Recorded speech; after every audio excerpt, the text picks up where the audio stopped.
সালামু আলাইকুম।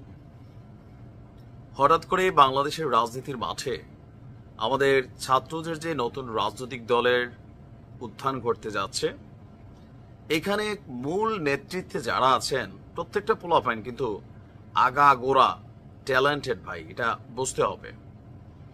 জামায়াতের সাথে যে কেমিস্ট্রি ছিল দীর্ঘ একটা সময়, সেই কেমিস্ট্রিতে ভাটা পড়েছে। উপদেষ্টা থেকে শুরু করে উপদেষ্টা নাহিদ থেকে শুরু করে জাতীয় নাগরিক কমিটি এবং কি মাহফুজ, টেকনিক্যালি জামাতকে নিয়ে তারা তাদের অবস্থান প্রকাশ করে দিয়েছে। ইভেন বাংলাদেশের মানুষ আসলে এই ধরনের ইসলাম ভিত্তিক রাজনৈতিক দলগুলোকে ক্ষমতায় দেখতে চায় না, সরাসরি এমনটাও কিন্তু বলেছেন নাহিদ ইসলাম। বাকি ছিল দ্য ব্লুটুথ বয়, কুমিল্লার পোলা হাসনাত আব্দুল্লাহ।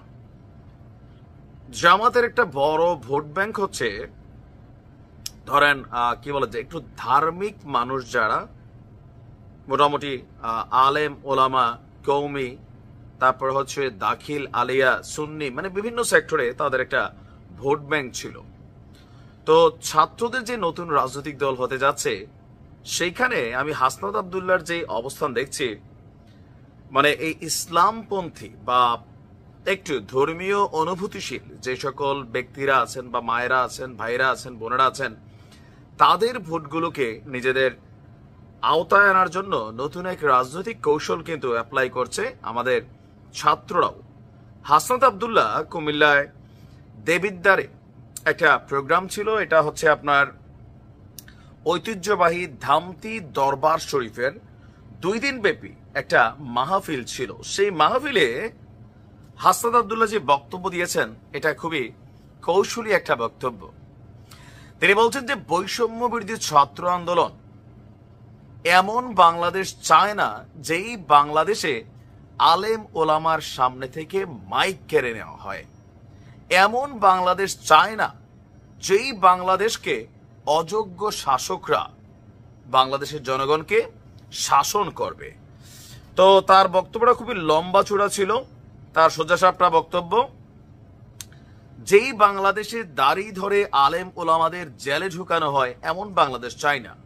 আমরা চাই যে বাংলাদেশে কোরআন থেকে হাদিস থেকে আপনার বয়ান করা হোক। পাশাপাশি এমন বাংলাদেশ চাই যে বাংলাদেশে প্রত্যেকটা ধর্মের মানুষ তার ধর্ম স্বাধীনভাবে পালন করতে পারবে। এমন বাংলাদেশ চাই ইসলামের সুশীতল ছায়াতলে আমরা শান্তিতে বসবাস করতে পারবো। এমন বাংলাদেশ আমরা সবাই চাই।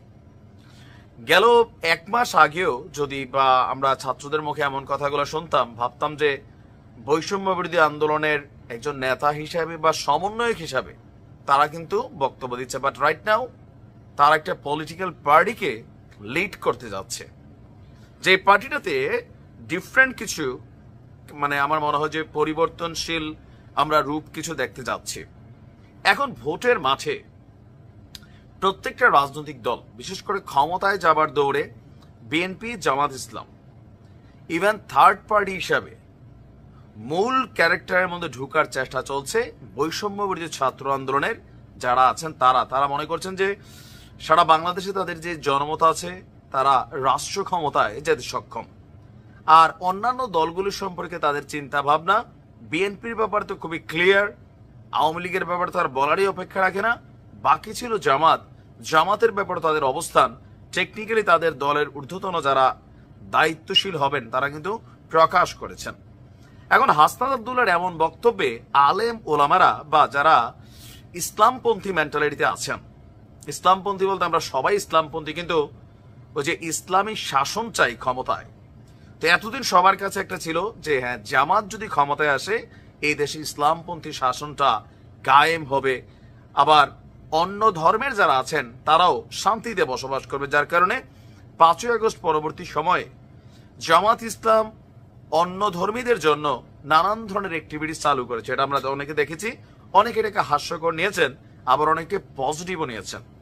কিন্তু হাসনাত আব্দুল্লাহরা ওয়াজ মাহফিলের মাঠগুলোতে এখন ঘন ঘন যাচ্ছেন, সেখানে তারা তাদের অবস্থান তুলে ধরছেন কৌশলে। তারা এটা বোঝানোর চেষ্টা করছেন যে আমাদের হাতেই বাংলাদেশ নিরাপদ। গত 53 বছরই দেশকে যারা শাসন করেছে, যারা শাসনের সাথে কানেক্টেড ছিল, তারা কেউই স্বপ্নের সেই বাংলাদেশ গড়তে পারে নাই। ছাত্ররাই নেতৃত্ব দিবে আগামী দিনের। এখন ছাত্ররাই নেতৃত্ব দিবে, তরুণরাই নেতৃত্ব দিবে যখন শব্দটা বারবার আমরা শুনি, তখন কিন্তু আমরা বুঝি যে ছাত্রদের যে রাজনৈতিক দল, সেই রাজনৈতিক দলকে তারা টেকনিক্যালি প্রমোট করছেন। ইভেন তারার প্রতি আলেম ওলামাদের একটা বড় ধরনের আস্থা আছে। এতদিনে আস্থাটা বিভিন্ন কানেক্টেড একটা অবস্থানে ছিল।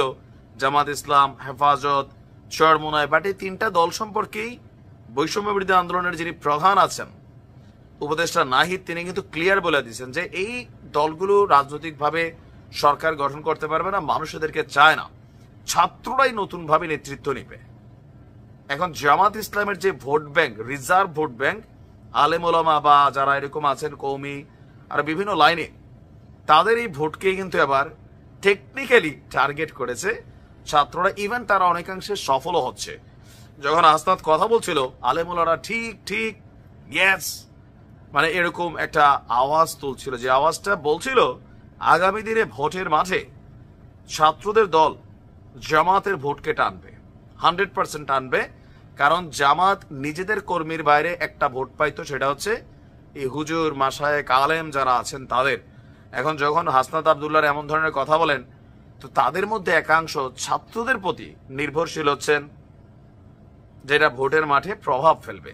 তবে জামাতের জন্য অনেকটা দুর্দিন এবার হয়তোবা আসতে যাচ্ছে, কারণ ছাত্র বনাম জামাত খেলাটা খুব বড় আকারে কেমিস্ট্রি হিসাবে সামনে চলে আসছে। ভালো থাকুন, আসসালামু আলাইকুম।